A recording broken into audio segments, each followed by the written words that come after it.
Assalamualaikum warahmatullahi wabarakatuh. Halo, apa kabar?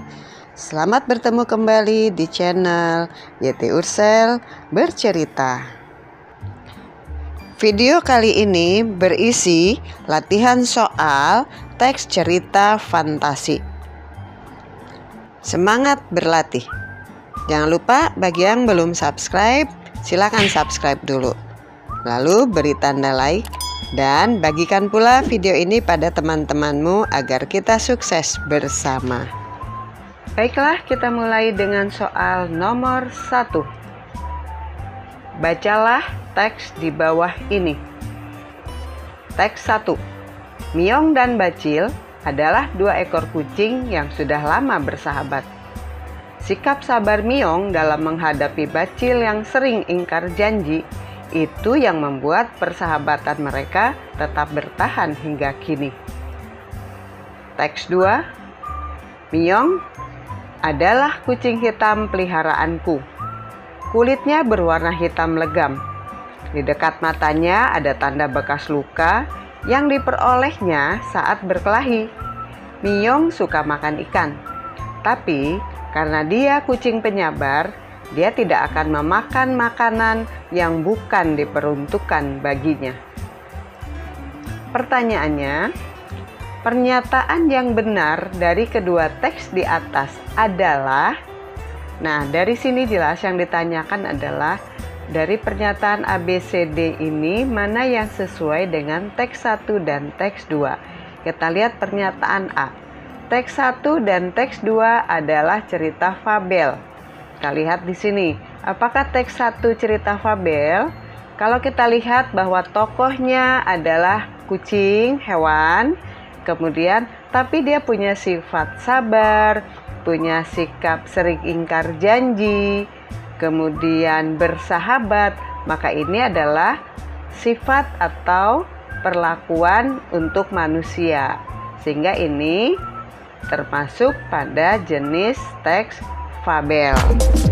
Kemudian teks yang kedua, Miong adalah kucing hitam peliharaanku.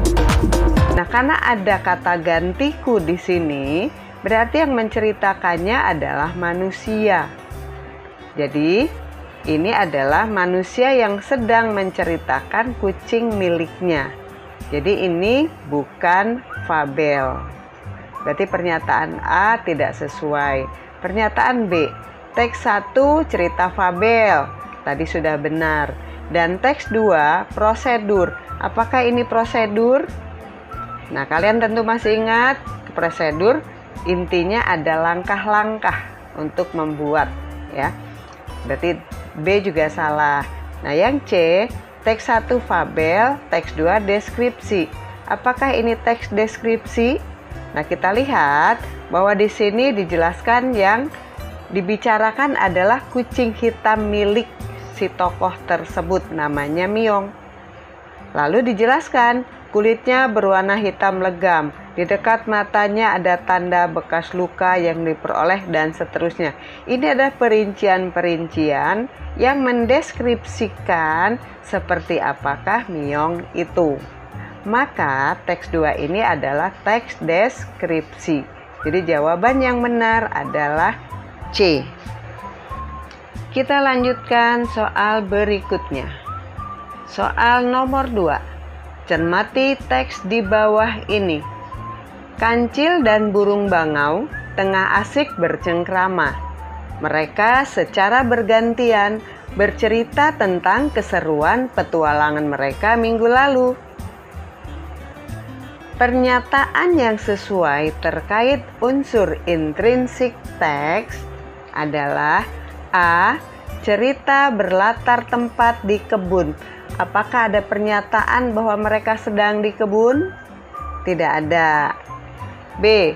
Cerita di atas merupakan bagian komplikasi. Apakah ada konflik di sini? Juga tidak ada. C. Burung bangau adalah burung pemalas. Apakah cerita ini menyebutkan bahwa burung bangau itu pemalas? Juga tidak ada. Nah, sisa yang D, cerita di atas bertema persahabatan. hanya dua orang sahabat atau dua hewan yang bersahabat yang saling bercerita. Jadi jawabannya adalah D. Kita lanjutkan soal berikutnya, soal nomor 3. Bacalah penggalan teks fabel di bawah ini. Di pinggir sungai, tepatnya di bawah pohon mahoni tua yang konon usianya sudah 100 tahun. Keluarga Cici Semut hidup dengan rukun dan damai. Mereka tengah berkumpul di ruang tamu rumah sederhana yang ditata dengan rapi. Latar tempat pada penggalan teks di atas. Nah, kita lihat pada teks ini ada beberapa tempat yang muncul di sini. Pertama di pinggir sungai, yang kedua di bawah pohon mahoni, ketiga di ruang tamu, keempat rumah sederhana.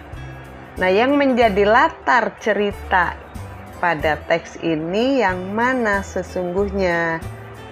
Nah, satu yang harus kalian ingat bahwa latar itu tempat tokoh saat itu berada. Apakah dia berada di pinggir sungai tepatnya, atau di bawah pohon mahoni, atau di dalam rumah, atau di ruang tamu? Yang jelas, tokoh saat itu sedang berada di ruang tamu. Lihat di sini ya. Keluarga Cici Semut hidup dengan rukun dan damai. Mereka tengah berkumpul di ruang tamu. Jadi jawabannya yang mana? Betul, jawabannya adalah D, di ruang tamu. Kita lanjutkan kembali soal nomor selanjutnya, nomor 4. Bacalah penggalan cerita di bawah ini. Matahari sudah tepat di atas ubun-ubun. Kumkum belum juga menemukan mata air. Tenggorokannya sudah mulai kering. Dia benar-benar kehausan. Pada saat itulah dia menemukan sebuah botol berwarna hijau yang tergeletak di pinggir jalan setapak yang dilaluinya. Pertanyaannya, latar waktu pada teks di atas adalah, nah, cerita ini atau teks ini, manakah kalimat atau kata yang menunjukkan waktu? Nah, coba lihat di sini, matahari sudah tepat di atas ubun-ubun. Kalau matahari tepat di atas kepala kita karena ubun-ubun ada di atas kepala, maka itu tandanya hari.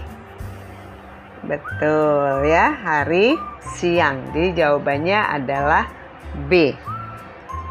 Kita lanjutkan soal selanjutnya, nomor 5. Bacalah cuplikan teks fabel di bawah ini. Sejak kedatangan gagak hitam di lingkungan mereka, tidak ada lagi ketenangan. Para serangga merasa terancam. Mereka tidak berani keluar rumah. Penggalan teks di atas merupakan bagian. Nah, kalau kita lihat ini tentunya fabel ya, karena menceritakan tentang tokoh-tokoh pada cerita ini adalah hewan.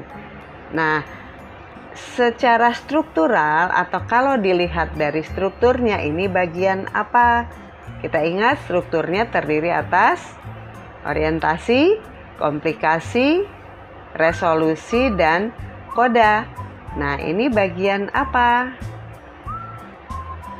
Karena di sini yang disebutkan adalah permasalahan, yaitu adanya gagak hitam yang mengganggu ketentraman kehidupan para semut. Maka ini adalah bagian komplikasi ya, karena sudah ada permasalahan. Jadi jawabannya adalah B. Kita lanjutkan soal berikutnya. Bacalah kutipan teks di bawah ini. Sedari siang, Ron-Ron menunggu emak membawakan makanan untuknya. Tapi sampai matahari hampir tenggelam, emak belum juga datang. Ron-Ron mulai cemas. Dia kemudian berinisiatif menyusul emak ke hutan. Cerita di atas menggunakan ada alur maju, alur mundur, alur campuran, atau alur bebas. Kita lihat pergerakan ceritanya, apakah dari awal menuju akhir, atau akhir menuju awal, atau bolak-balik, atau awal akhir kembali lagi ke awal, atau seperti apa? Kita lihat lagi. Sedari siang Ronron menunggu emaknya, kemudian hari bergerak menuju matahari hampir tenggelam. Lalu akhirnya Ronron menyusul emak ke hutan. Artinya cerita ini bergerak dari awal menuju akhir. Ini disebut dengan alur maju, betul ya? Jadi jawabannya adalah A. Kita lanjutkan nomor berikutnya. Nomor 7. Bacalah penggalan teks cerita di bawah ini. Pagi ini Nyet menemui Nyut di rumahnya. Dia ingin meminta tolong pada Nyut menjelaskan kembali materi pelajaran kemarin karena ada tugas yang harus dikerjakan. Sayangnya Nyut menolak karena dia tidak ingin nilai Nyet menjadi lebih baik dari nilainya sendiri. Berdasarkan paragraf di atas, karakter para tokoh adalah A. Nyet pemalas, Nyut rajin. Apakah disampaikan atau dinyatakan di sini Nyet pemalas? Tidak ya, Nyet malah rajin. Dia datang ke rumah Nyut untuk belajar. Nyut rajin. Tidak disampaikan di sini Nyut rajin atau tidak. Yang pasti Nyut mungkin lebih pintar daripada Nyet. B. Nyet gigih berusaha. Nah, di sini lihat. Pagi ini Nyet menemui Nyut di rumahnya. Jadi Nyet pergi ke rumah Nyut karena dia ingin belajar. Berarti Nyet gigih berusaha. Nyut egois. Benarkah Nyut egois? Nah, di sini lihatlah. Sayangnya Nyut menolak karena dia tidak ingin nilai Nyet menjadi lebih baik dari nilainya sendiri. Nyut tidak mau mengajari Nyet karena dia ingin selalu menjadi yang terbaik dengan cara tidak mau membantu yang lain. Berarti ini sifat yang egois. Jawaban yang benar adalah B. Soal nomor 8. Bacalah penggalan cerita fantasi di bawah ini. Widya sedang bersedih. Dia teringat pada ibunya yang sudah 2 tahun berada di luar negeri karena menjadi TKW. Dia duduk sendiri di dekat serumpun pohon melati. Tiba-tiba dia mendengar suara lembut menyapa. "Hai Widya, mengapa bersedih?" Widya menoleh, tetapi dia tidak melihat seorang pun berada di dekatnya. "Aku di sini," suara itu terdengar lagi. Widya menoleh ke arah asal suara. Suara itu ternyata berasal dari seekor kupu-kupu yang sangat indah yang hinggap di serumpun bunga melati yang sedang bermekaran. Widya terperanjat, ada rasa takut di hatinya. "Jangan takut anak manis, aku adalah Ratu Kupu-kupu. Aku ingin menemanimu di sini." Kalimat yang menggambarkan fantasi pada teks di atas adalah, nah kalian pahami dulu makna fantasi di sini. Fantasi itu adalah sesuatu yang tidak masuk akal, sesuatu yang di luar nalar, di luar kejadian yang sebenarnya. Nah, manakah di sini peristiwanya yang fantasi? A. Widya sedang melamun. B. Ibu Widya bekerja di luar negeri. C. Ada kupu-kupu yang pandai bicara. D. Kupu-kupu yang sangat indah. Nah, yang tidak masuk akal di sini adalah ada kupu-kupu yang pandai bicara. Jadi jawabannya adalah C. Kita lanjutkan nomor berikutnya. 9. Bacalah kalimat-kalimat di bawah ini. 1. Aku di sini. Suara itu kembali terdengar. 2. Widya menoleh ke arah asal suara, tapi tak ada siapapun selain dirinya. 3.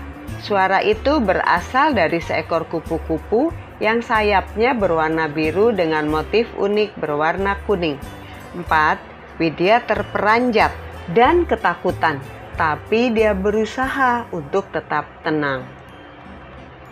Kalimat deskripsi pada teks di atas adalah, nah pahami dulu apa deskripsi?